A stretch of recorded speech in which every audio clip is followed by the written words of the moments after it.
I kind of Sure. wonder, have you ever thought about dabbling into the podcast game, Aaron? I have, and I'll be honest with you, I've never been on camera like this before. When I started doing my own videos, I'm not a talking head in the video. I'm behind the camera, and you can see my hands Yeah. working and doing all that Yeah. stuff, and just speaking. Hearing myself speak. How people you hear yourself speaking, you're like, oh God, I sound like that.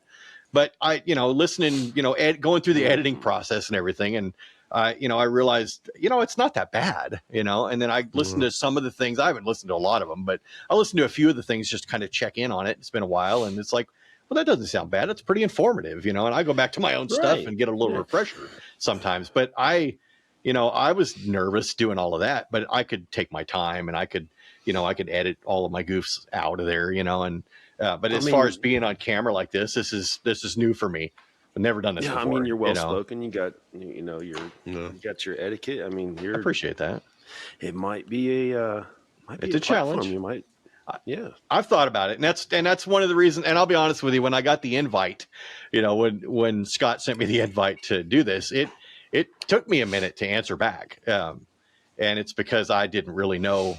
I can get a little bit of stage fright, quite a bit actually. So I wasn't really sure, and then I thought, what's the worst thing that's going to happen? And it's just like with my videos and where I want to take my channel. So what? If you fall on your face and it's terrible, what do? You learn, and you grow from that. And it's hard. It's hard sometimes because I don't want to do that.